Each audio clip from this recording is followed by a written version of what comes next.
afternoon or good evening if you're in Asia, or good morning if you are on the east coast of the Americas. My name is Christophe Jaffrelot. I teach at King's College, where I have initiated this observatory of the Indo-Pacific with colleagues and PhD students of the Global Institutes and other departments, including the War Studies. This observatory has a website and a Twitter account, whose addresses will be available in the chat in a minute. And if you want follow what we are doing, please do get connected and do follow this website as well as this Twitter account. Among the activities of this observatory is this series of webinars that we are inaugurating today. Every month, we'll spend 1 hour together to analyze facets of the Indo-Pacific strategies, thanks to scholars who will share their expertise with us, and we'll be in a position to, of course, ask them questions as well. Today, we are very fortunate to have Natasha Kuhrt with us. Natasha is a senior lecturer in international peace and security in the Department of War Studies since 2009. And in 2011, she's established the British International Studies Association Working Group on Russian and Eurasian Security. She's also a member of Chatham House, ISA, and ASEAN. Sorry for all these acronyms, but they help me to save time. Natasha's interest in Russia and Eurasia has led her to engage more deeply with issues related to regionalism in general and Asia-Pacific regionalism more specifically. She is, for instance, particularly interested in the role of India in the broader Asia-Pacific region. Today, precisely, her presentation is entitled Russia's Role in the Indo-Pacific. It may sound counterintuitive because Russia is stuck in a war in Europe, but it is an Indo-Pacific country too. And Natasha will tell us why and how in a presentation that will last something like 20 minutes or so. And after that, those of you who want to ask your questions are invited to use the Q&A box that is available in addition to the chat box. You can, of course, use both, but please ask the questions in the Q&A box. That makes my life simpler. Natasha, the floor is yours. Thank you for inviting me, and I'm glad we were able to reschedule the talk, albeit online. Okay, so basically, my interest in Russia at the moment, and for quite some time, has been focused very much on Russia's relations with China, but also actually Russia's relations with Japan, because my PhD was concerned with that particular aspect of Russian foreign policy. And it's been very interesting to me to see the evolution of this policy, which I think we can trace back to, if we trace back to before the collapse of the Soviet Union, when Gorbachev in 1989 in Vladivostok talked about opening a window on the Asia-Pacific, so evoking the language of Peter the Great when he talked about opening a window on Europe. So Gorbachev echoed that language and talked about opening a window on the Asia-Pacific. And Vladivostok, of course, very symbolic, means the name means Lord of the East. It was a closed city, and so it literally is kind of was about opening up the Russian Far Eastern region as well. And so there's always been very much that connection between the Russian Far Eastern region, which was a highly militarized zone, highly militarized region, but facing, the Asia-Pacific region. And of course, during the Cold War, like I said, this was a kind of closed city, and the whole region was very much closed off. And so I think then when the Soviet Union collapsed, there was this kind of sense of, opening up the region economically and so on. The very long border with China, of course, needed to be demarcated, and Gorbachev had already begun that process. Okay, but what was interesting is that when Yeltsin came to power, and we saw Russia as the continuer of the USSR, you know, initially Japan was very much seen by Russia as, you know, the power to engage with. You know, China was very much described, you know, in slightly kind of patronizing tones, you know, in the sense that, you know, China wasn't a member of the G7. Japan seemed to be the kind of economic partner that could help to revitalize the Russian Far Eastern region, which, because it had been so heavily militarized and so on, was very much in the doldrums economically. And so while obviously they needed to demarcate the border with China, and therefore there were urgent talks that had to take place and so on, you know, there was a sense in which economic relations with China were at a very crude, primitive level. It was about these kind of shuttle merchants, you know, dealing sometimes at a criminal level across the border and so on.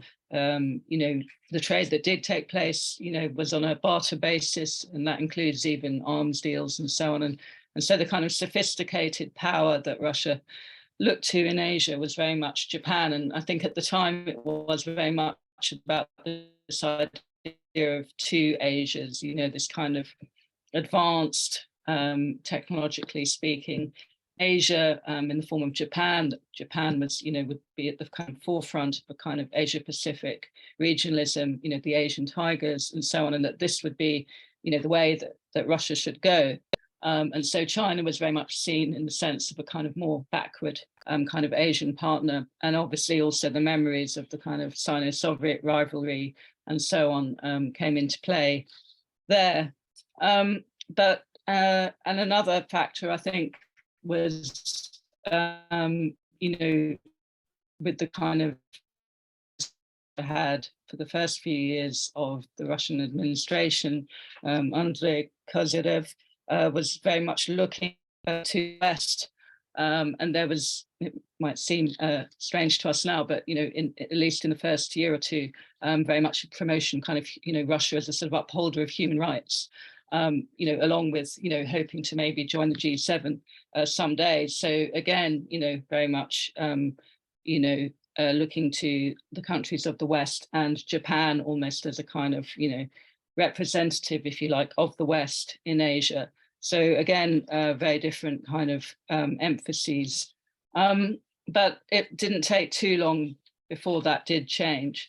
And I think partly also because of the need to demarcate the border with China, you know, and also the stumbling block over the territorial issue, unresolved territorial issue with Japan.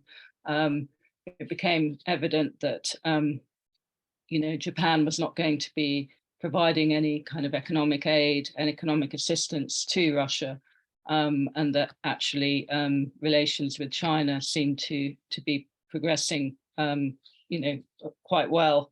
And also, of course, domestic circumstances and factors within Russia meant that, you know, it over the next few years, let's say, you know, with the war, the first war in Chechnya, starting in 1994, and more kind of nationalistic voices within Russia, plus, I think, then the kind of rise of these sort of energy companies and so on, and, you know, the kind of increasing complementarity that there appeared to be between Russia and China, meant that China then really became the kind of bigger partner for Russia.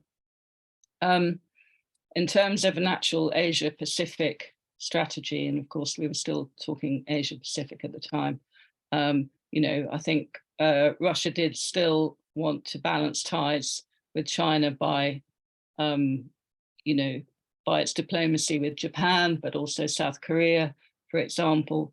And it did begin to also look to Asia-Pacific organizations such as ASEAN, becoming a dialogue member of ASEAN in 1996. You know, and it also talked about diversifying its energy export strategy, and so on. So I think by the time we get to the end of the Yeltsin years, though, I think we can see that that China has become very much the central plank, really, of Russia's Asia-Pacific policy. And then we see under Putin, there had already been attempts under Yeltsin to revitalize the Far Eastern region, to bring in investment from countries like China and so on. But these attempts had not really borne fruit. And there are various problems to do with lack of investment by the center as well, lack of investment by Moscow. And there was a sense in which, that Russian Far Eastern region was becoming increasingly kind of essentially cut off from Asia Pacific, but also cut off actually from Moscow, and various kind of figures in the region, including the presidential envoy to the Russian Far East, kind of issued these warnings suggesting that China was taking over the Russian Far East, that these kind of Chinese migrants and so on were, by their economic activity, criminal activity, and so on, were sort of swamping the Russian Far East. But actually, after a few years, after some clampdowns by the authorities and so on, but also the fact that essentially the Russian Far Eastern region is quite a poor region, and actually over time, it became evident that China's GDP was increasing and in fact outstripping Russia's, and China's economic power was becoming such that for Chinese people actually going to the Russian Far East was not really a particularly attractive prospect any longer. And so those kind of initial fears about Chinese migration and so on, I think those have completely died down, really. But really, when we come to the Putin administration, again, he tries to revitalize this region ostensibly by trying to kind of connect it to the Asia-Pacific region. And I think especially after the currency crisis of 2008, there was a sense in which the Asia-Pacific region had kind of held strong, unlike Western countries. And on the back of that, I think you saw also, so not just a kind of stronger interest economically in the Asia-Pacific region, but in Russian academic writings like IR writings and so on, you very much found this sense in which, and especially as there came to be a rather more anti-Western kind of tinge to Russian foreign policy and in domestic politics as well. They sort of began to kind of characterize, for example, certain regional integration mechanisms and organizations in the Asia-Pacific in very normative terms, and so, for example, ASEAN was seen as a kind of good organization, as a kind of an organization that essentially was able to sort of was trying to kind of counteract American hegemonism, and was kind of trying to socialize China and so on, and that therefore these were good organizations for Russia to engage with. And then you've seen about when we get to 2012 that Russia makes a big play of hosting the APEC summit in Vladivostok. And this is seen, if you like, presented as a kind of high point of Russia's engagement with the Asia-Pacific region. Unfortunately, what it really represented was, and I've talked also to people who were there from Asia-Pacific countries, it was essentially seen very much as a kind of self-interested project, as a kind of Potemkin project. There were lots of sort of infrastructure projects that were begun, at least. Some of them were not completed, or some of them have only recently just been completed, infrastructure projects in the Russian Far East and so on. And I think it was felt that very much Russia was not really very interested in the broader region, but was really just interested in certain kind of economic projects of its own, and the kind of spectacle, if you like, the kind of performative value of this summit. And so I think there was a kind of brief period where Russia was perhaps quite sincerely engaging with Asia-Pacific regionalism. You know, they joined also I think the East Asian summits and so on, but, you know, they attended, they sent high-level diplomats for a few years, and then that kind of really dropped off. And, you know, that's partly, I think, because Russia doesn't really see, you know, what it gains, you know, from this. It doesn't really, you know, it kind of engages in multilateralism, where it can have a sort of prominent voice, but where it doesn't really have a prominent voice, it's always found it hard really to engage with these organizations. But also, of course, because of the increased centrality of China to Russia's Asia policy. So, you know, over the years, as I'm sure we're all aware, you know, Russia's relationship with China has become stronger and stronger. And that has also, I mean, it's partly become stronger because of the low level of relations with other Asian countries, but also, you know, that in itself has made it more difficult for Russia, I think, to engage, you know, with countries like Japan and so on. I mean, obviously, they also have their own dynamics.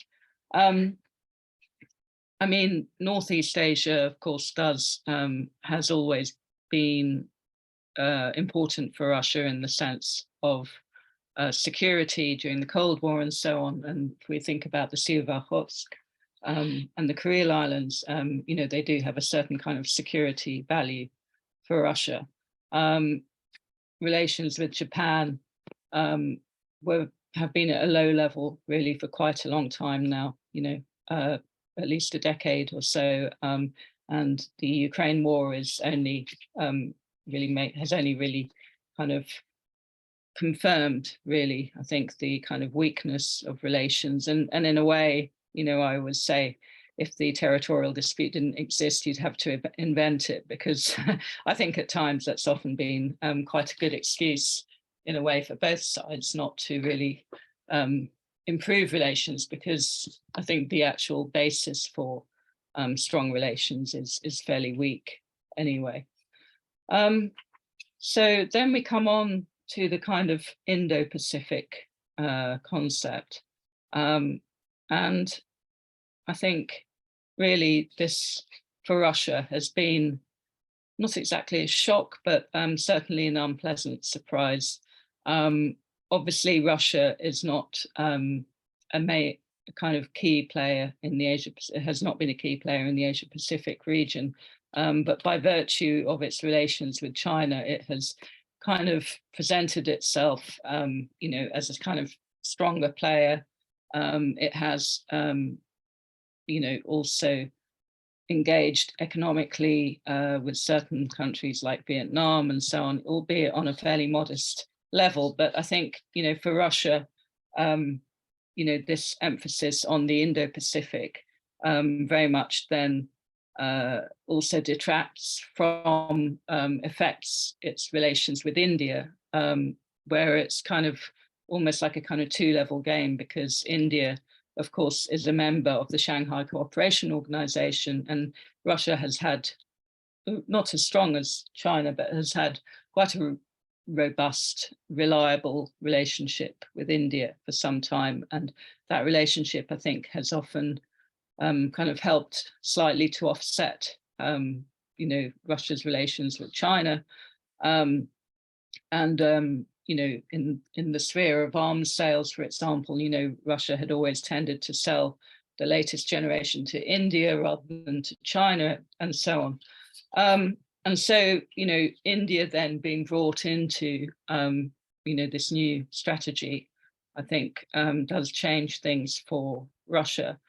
You know, it kind of Obviously, it's a difficult position for India as well, but you know, Russia has very much denounced the Indo-Pacific concept. It's suggested that it's a kind of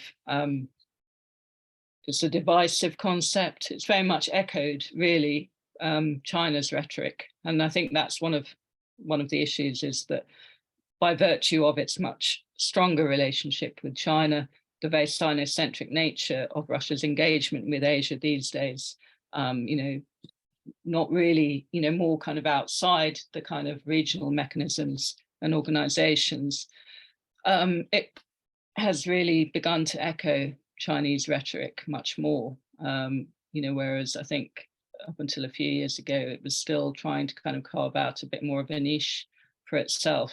But I think now there's sort of not really any pretense at, you know, kind of trying to maintain an independent path.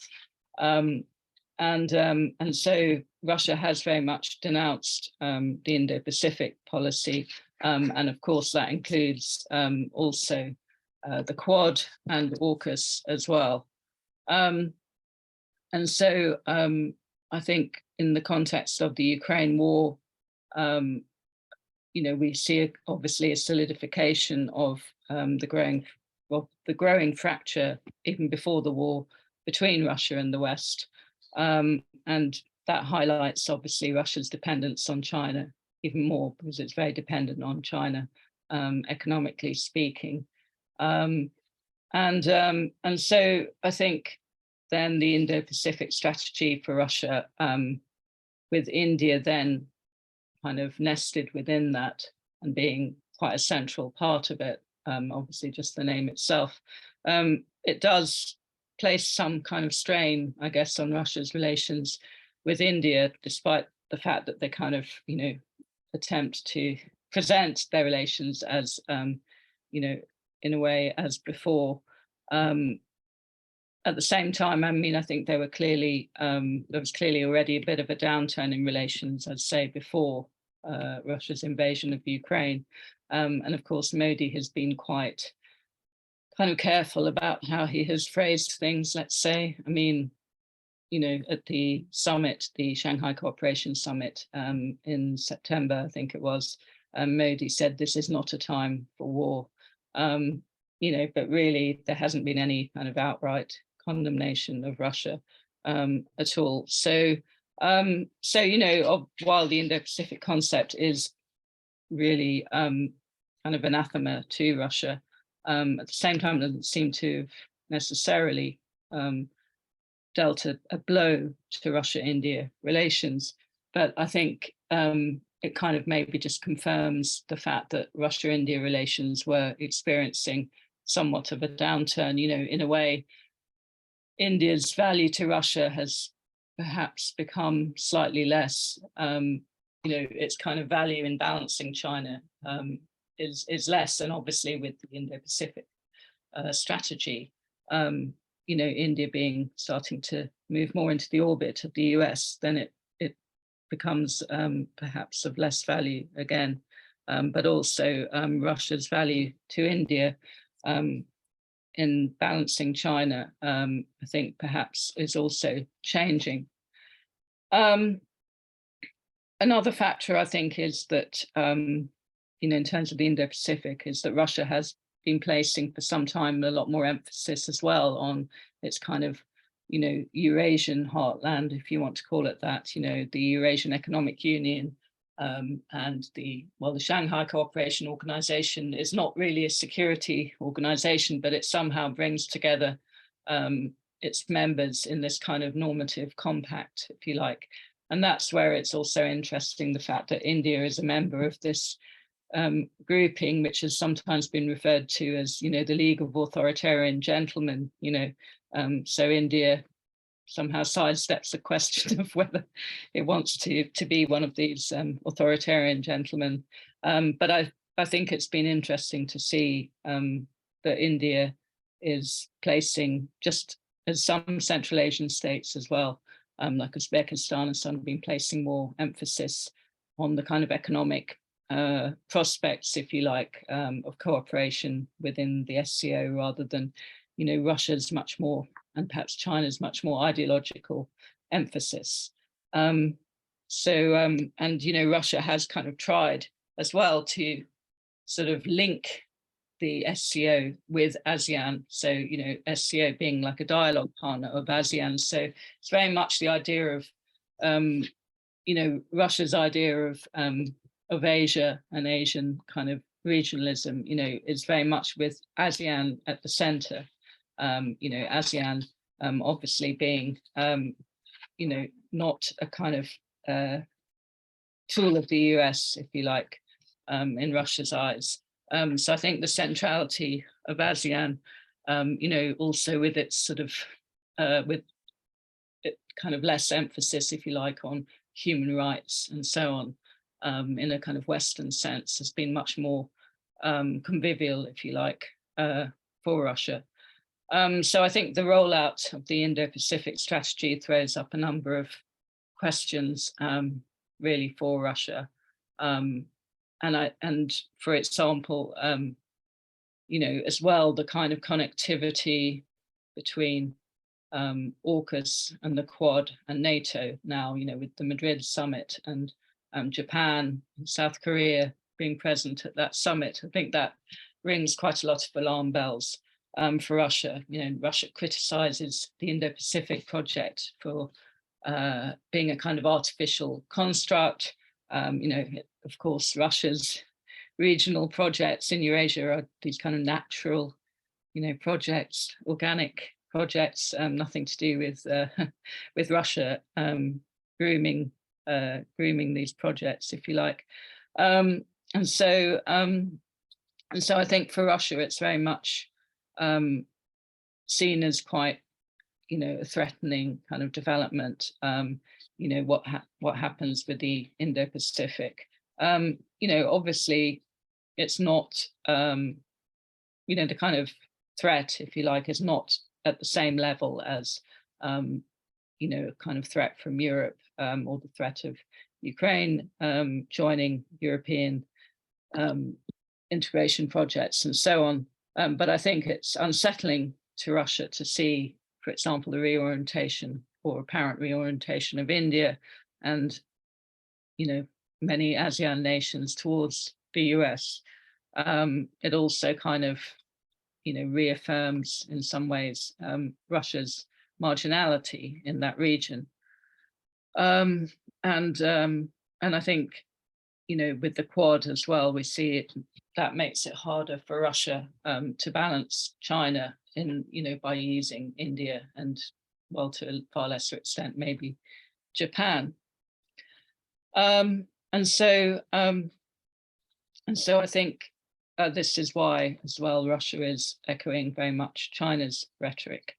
And China has, although China, of course, hasn't given Russia sort of explicit support over Ukraine, we can see that, China is implicitly supporting Russia. And so I don't think, given that Russia is fairly marginal player militarily in the Indo-Pacific, it can't really do much there. But it has, of course, conducted joint bomber patrols with China and so on, and that has a kind of signaling effect and a kind of intimidatory effect, on countries like Japan, for example. So I think I'm just going to stop there for now. Thank you. Thank you very much, Natasha, for this very comprehensive presentation, raising so many issues to which we will return now. So I invite everybody to ask questions by using the Q&A box, and I will initiate this conversation by returning to some of the points you've raised. Very interesting questions indeed. This idea of the Indo-Pacific is clearly in the West a reaction to the Chinese expansion, and one of the questions we could explore more now is how far is this Sino-Russian collaboration translating into some integration? We've seen them partnering, joint maneuvers, as you said, and so on. How are these two countries now economically integrated? The subtext of this question being, is Russia part of the Belt and Road Initiative in terms of connectivity? Is this dependence of Russia vis-a-vis China finding expression translating into economic interdependencies and possibly dependency? That would be, I think, a very important point, and that would be connected to your to the point you made regarding the fact that for Russia to develop this eastern part of the country is so important. So clearly, to be branched upon the Chinese economic strength could make sense. That could be one question. Another question, and then we'll turn to those that are coming in the box. How far can Russia invest in its eastern region these days, when it is stuck in a war on the West, and this war becoming so costly? So how much, what kind of resources can Russia allocate to an Indo-Pacific strategy in this context? Of course, that goes together with the need Russia may feel of Chinese help even more because of this imbalance. And then we will invite Mauro to ask his own question, because he can speak out himself. But if you don't mind, we would be curious to know how you would respond to these two first points. Okay, well, I have to say Russia isn't really part of the BRI. The Central Asian countries are. I don't think Russia, well, you know, Russia has an ambivalent attitude towards the BRI. It has an ambivalent attitude to a lot of things, but it has an ambivalent attitude towards the BRI because it doesn't really want, you know, the issue, and I didn't particularly mention that, but I didn't want to make it too China-centric, but you know, there's been this kind of narrative for quite some time, you know, about the dangers of Russia becoming what they call a raw materials appendage to China. But at the same time, as you know, and you know, many kind of policymakers used to voice that concern. But at a certain point, this became sort of taboo. You know, it wasn't officially stated, but you know, I remember seeing something in the kind of Ministry of Foreign Affairs bulletin where they essentially had kind of invited or called a number of editors of different newspapers. I mean, this was in the 1990s, to the Ministry of Foreign Affairs, and essentially laid down the line and said, laid down the law and sort of said, right, you've got to stop publishing all these articles about, you know, China trying to exploit Russian raw materials and so on, and you know, presenting China as a kind of rapacious power, and you know, basically just stopped with the negative stories, you know. And so really since about the late 90s, it's become almost taboo to really voice strong criticism of China as Russia's partner.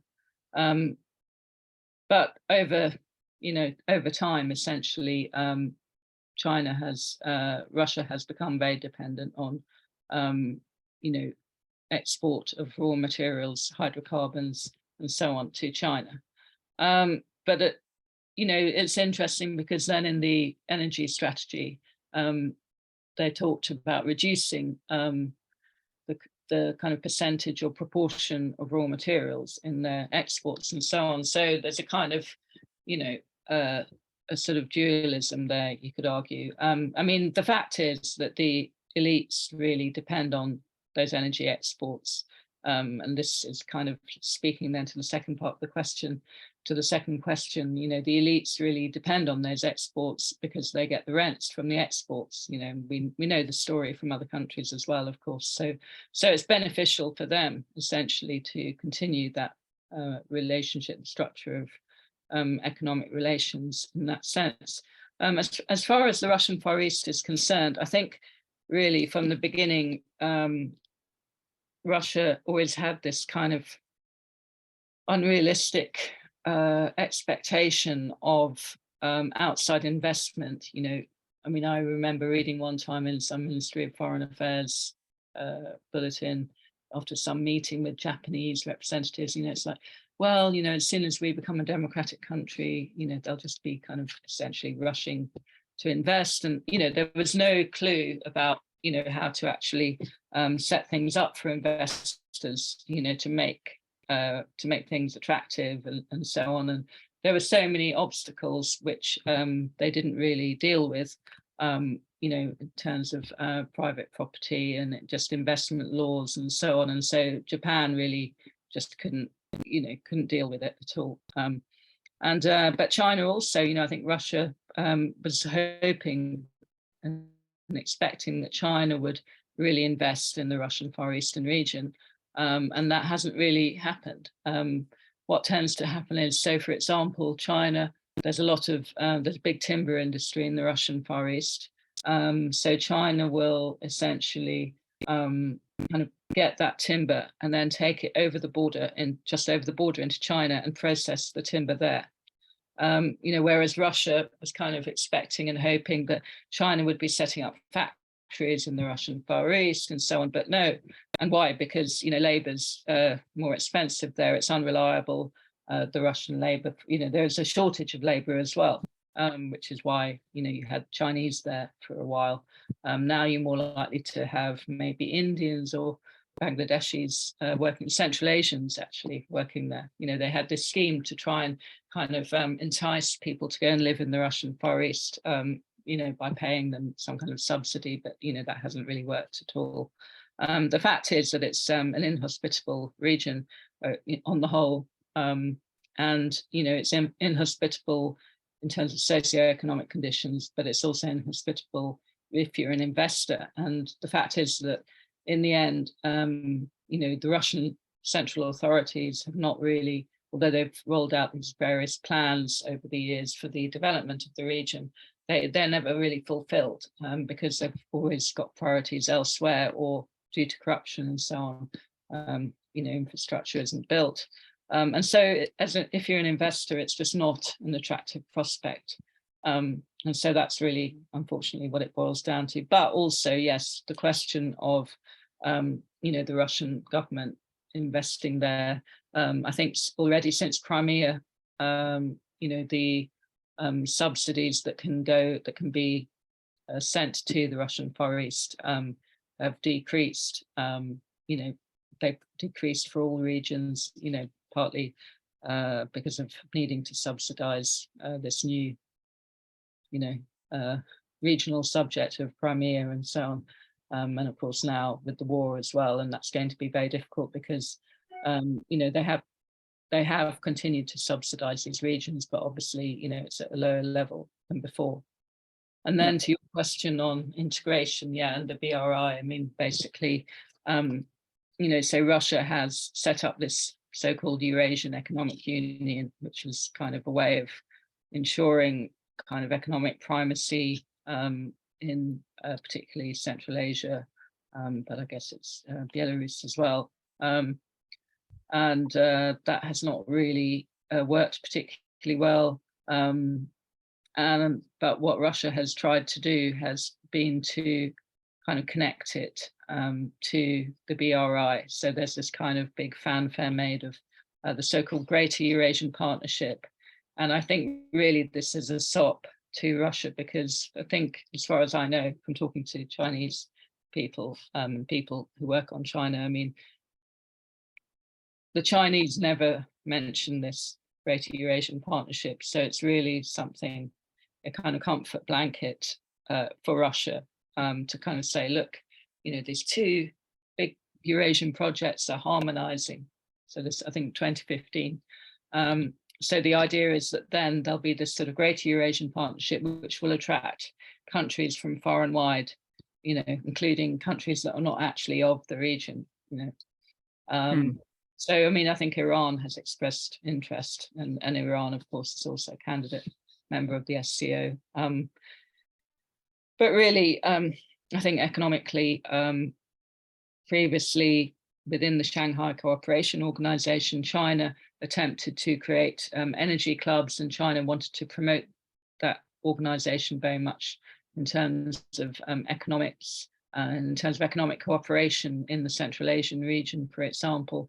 But Russia really blocked that, but then a year or so later, China rolls out the BRI in the region. So really, Russia hasn't been able to kind of foil Chinese plans. And I think now Russia has kind of just resigned itself to the fact that it can't really do anything about it, and that maybe Russia can somehow benefit from it, even if it isn't exactly part of the BRI. But and of course, Russia has also, through because China's had to use parts of the Russian rail network for its projects in Central Asia, so Russia's benefited from that.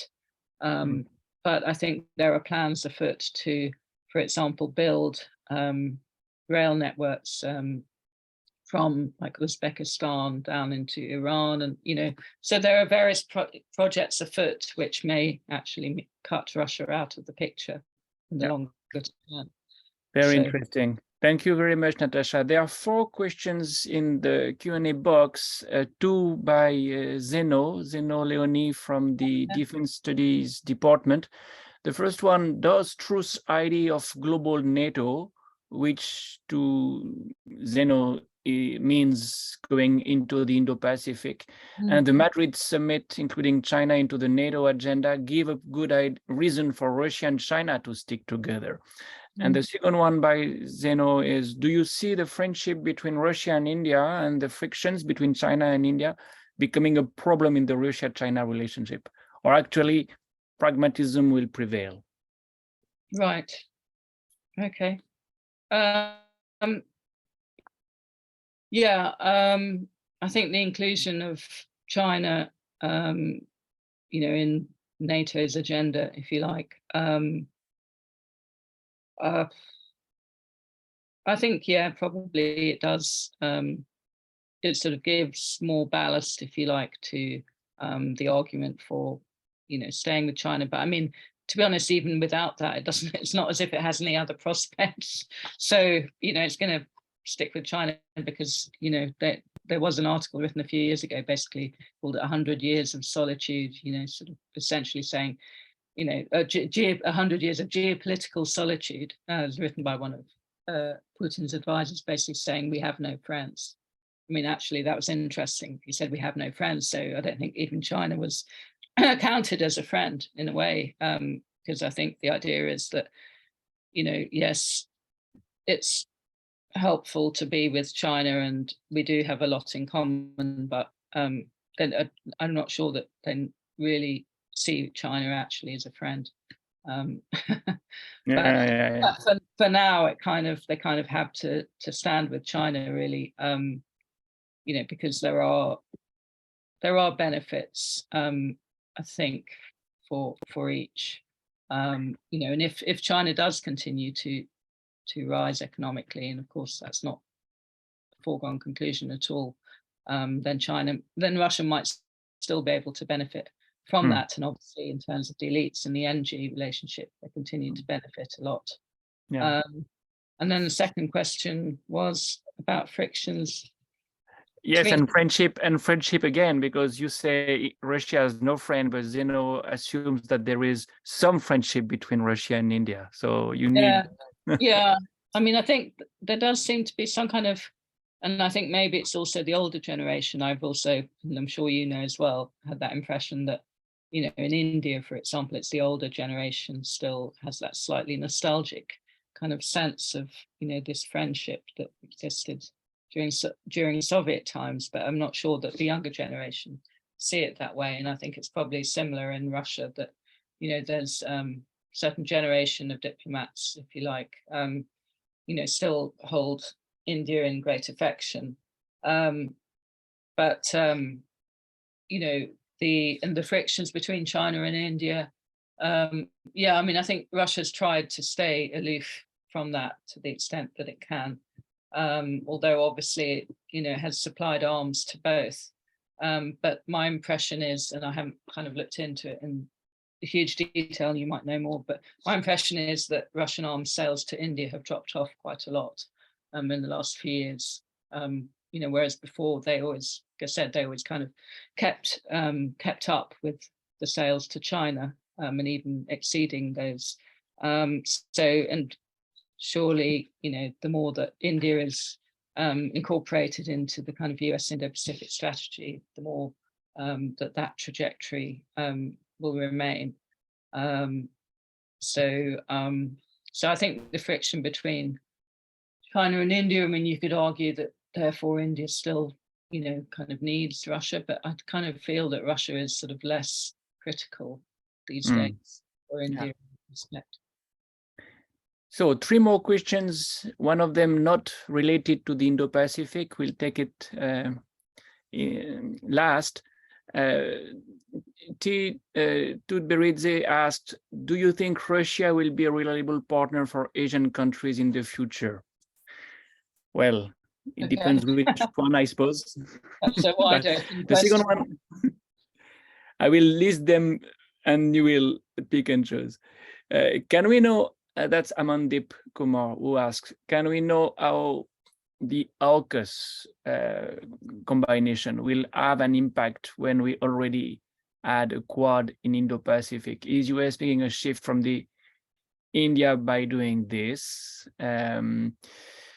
Well, some people are speaking about JAUKUS, with Japan joining AUKUS these days. Let's see whether this is relevant. Well, as a footnote, I would add, if the Indo-Pacific is seen by the US as a way to contain China, it can also be seen by Japan as a way to contain Russia, possibly. That's my own additional question. And Shane is asking a question that is not related to the Indo-Pacific, but your expertise will be able to cover that as well. What's the basic objective of Russian aggression in Ukraine? Is it access to sea, or is it a proxy war intended to show its might and power to the West European partners of NATO?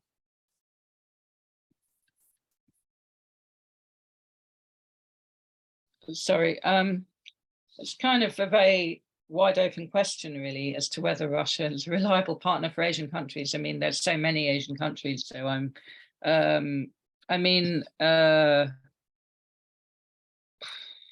and what you mean by reliable?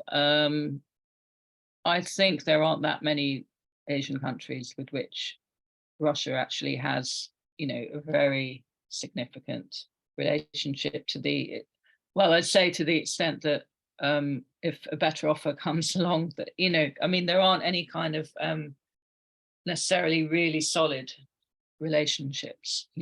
I think they are often based, and this is what Russia does well in Africa as well. It will kind of, it's good at being a kind of niche security provider, for example, stepping in where others don't want to. I don't think, and certainly at the moment, I don't know that anyone wants to hitch their wagon to Russia. I mean, we see that opportunistically countries might, buy some energy from Russia, for example. If Russia changes, becomes a different kind of country, it could be, and I think there were chances in the 90s, for example, for Russia to cement better relationships with Japan, even though I was quite pessimistic about it. I think there were opportunities, but they were missed, and the kind of window of those opportunities was quite small, but they were missed, and it would have depended on Russia having a much more kind of submissive sort of attitude in some senses. But Russia is a country that produces raw materials and hydrocarbons, and I think also in the 90s, what Russia didn't do, but what it probably should have done if it wanted to be a different kind of power, if you like, in the Asia Pacific, would have been to have reorientated itself, maybe, to the extent that it's possible, to become a manufacturer, to become a food supplier. I mean, it has made some steps towards, things like soy. It's producing a lot of soy, for example, soybean. But it's quite niche. Really Russia's economic power lies in its energy and hydrocarbons at the moment. And so unless it decides to kind of reorient its economy, it did talk about doing that a lot, but it never actually did it because it realized it was so much more profitable for it just to stay as it was and rely on the energy rents. So yeah, I mean, you can't rule it out, but I mean, whether it could be a partner for Asian countries in the future if it changes certain things and if it moves away from dependence on China. But a lot of things would have to change, I think. And with AUKUS, yeah, sorry, what was the question about AUKUS? It was what kind of difference does AUKUS make, yeah, if any?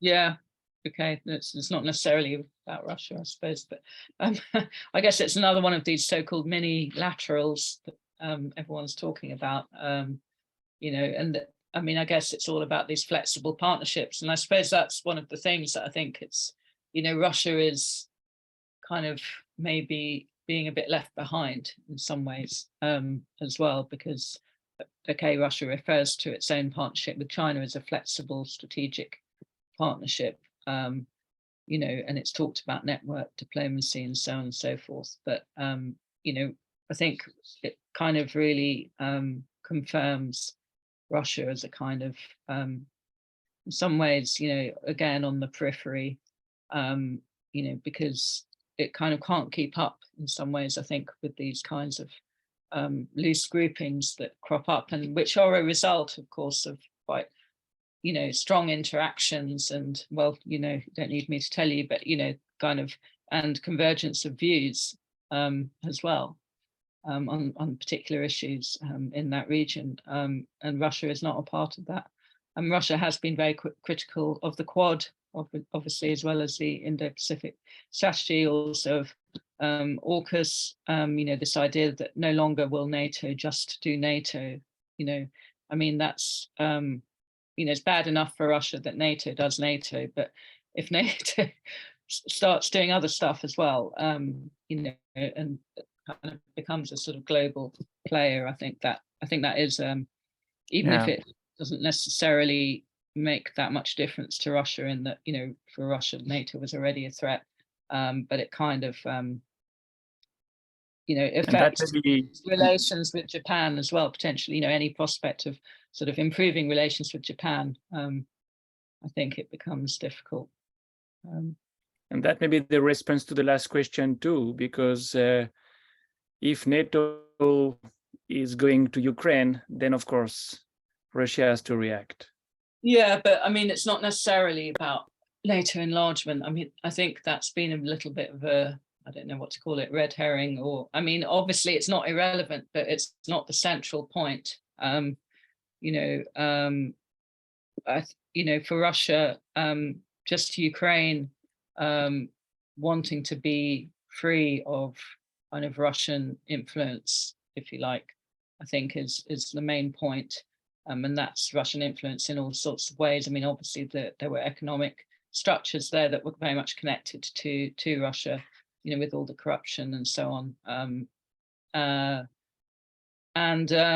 Yeah, I mean, it's just about, Ukraine going its own way and doing its own thing. And, NATO is something that's quite far in the distance still, it's on the distant horizon still for Ukraine. So, and I mean, in the meantime, Russia's managed to enlarge NATO itself with, the accession of Finland and Sweden, which it didn't seem to have a problem with. So I think we need to forget about that NATO trope. And I think that's just misleading, really.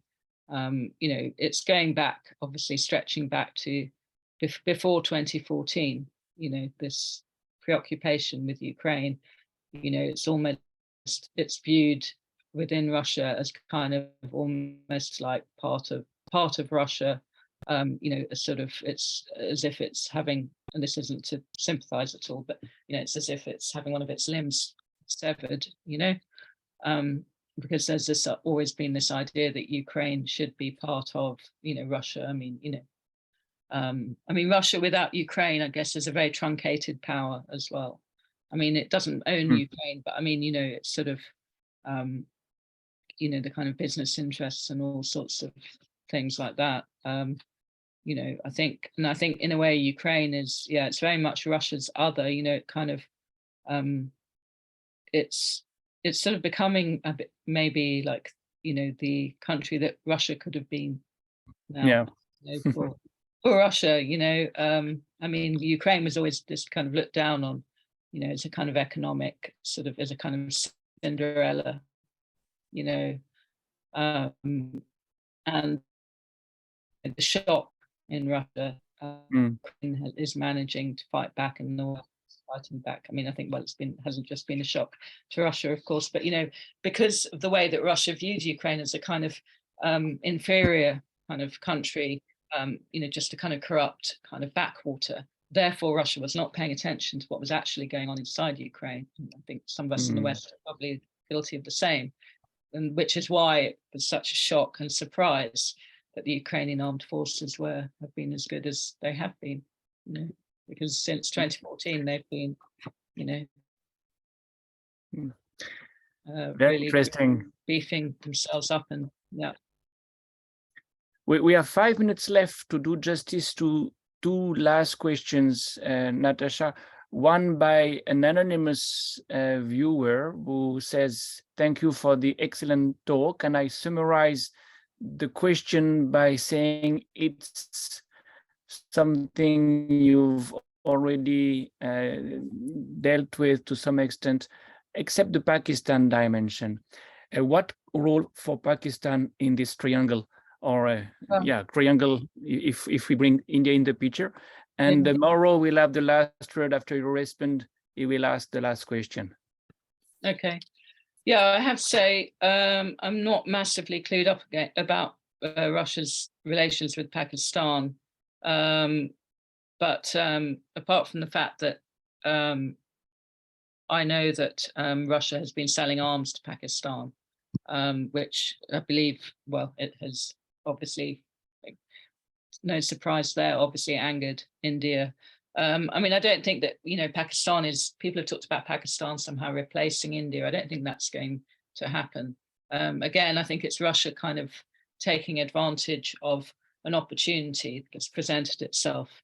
I mean, obviously Pakistan, has close relations with China. So from that point of view, it's interesting. But I don't really think that there's going to be a kind of sort of fully blown relationship with Pakistan to the extent that Russia's going to discard India, right? Thank you. Yeah. Mauro, you can ask your question directly. Yes, thank you very much. Thank you, Natasha, for your talk. As you know, the Indo-Pacific as a concept has brought the maritime domain at its center. So very two quick questions. The first is, as you mentioned, the Russian Far East is a very militarized area. What is the debate around the Russian Far East fleet? Is it going to be upgraded at some point? What is its role according to Moscow? And the second question is, as you know, China is becoming more and more assertive, especially in the Indian Ocean region and in the South China Sea, and this is bringing a US reaction and the reaction of many countries in the region, escalating somehow tensions. Is this something that China might see not so favorably, because it might bring a reaction from the US side in the region? Thank you. Sorry, I didn't quite get the last question. You were talking about China in the Indian Ocean, and then yes. So as China is becoming more assertive in the maritime domain, the Indian Ocean region, and in the South China Sea, this is increasing tensions with the US. Is this something that Russia potentially can see? Oh, Russia. Sorry, you said China the first time. I said China. Sorry, I meant Russia. Sorry. I get it now. Well, I think as Russia's maritime strategy has kind of talked fairly vaguely about the need for Russia to reorient itself to Asia, or not to reorient itself to Asia, but so much, but just to kind of increase its military power there and so on. I mean, this is a few years ago, and it said, especially in the Indian Ocean and so on. But I think the fact is that Russia, first of all, despite what it might say, the Asia-Pacific / Indo-Pacific region is not a priority region for Russia still. And also resources are limited. So I don't think it's really going to, in any really significant way, beef up its power there, its fleet there. I mean, what it has done is to deploy S-400 systems in Sakhalin, and also some interceptors in Chukotka.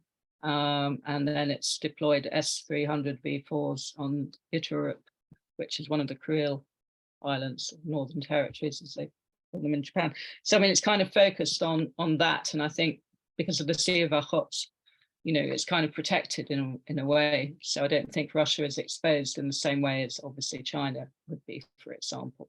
And I think it can kind of hide behind China to some extent. I mean, it doesn't really need, what would be the sense in Russia kind of trying to become a huge power in the naval sense in that region. I don't think it, obviously in the Cold War and so on, China was a threat, and it, really made a lot of sense. I mean, the US-Japan alliance, of course, has not been looked upon favorably by Russia, but then there have been times when Russia suggested, well, it kind of does the job of kind of keeping China at bay. I mean, it wouldn't maybe explicitly say that now, but it can kind of, in a way, rely on the fact that the US is the ring holder there, and that, in a way, China, Russia can kind of, do these joint bomber patrols and so on with China, and at a low cost, if you like.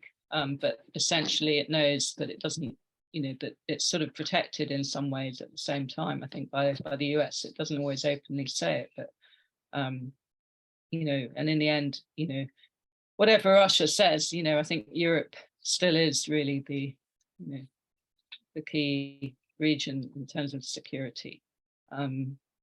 So I don't really see it kind of very significantly beefing up, that role. And what you said about China in the Indian Ocean and so on. Yeah, I mean, I think Russia has, I mean, it was much more kind of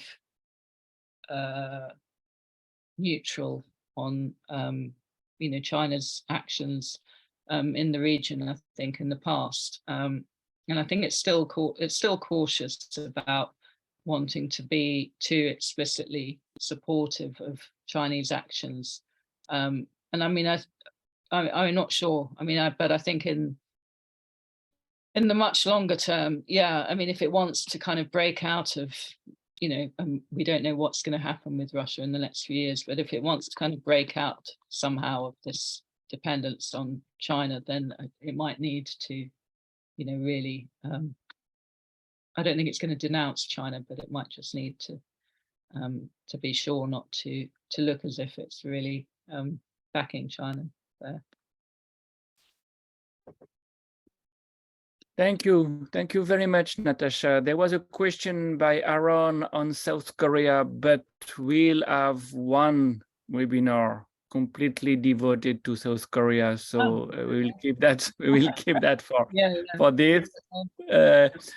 But before that, there'll be another one next month. We'll have one every month. On the 25th of January, Walter Ludwig will present the American Indo-Pacific strategy. Oh, well, but thank you so much for. Yeah, we'll shift from Russia to the US in a very classic way of looking at great powers at work in the Indo-Pacific.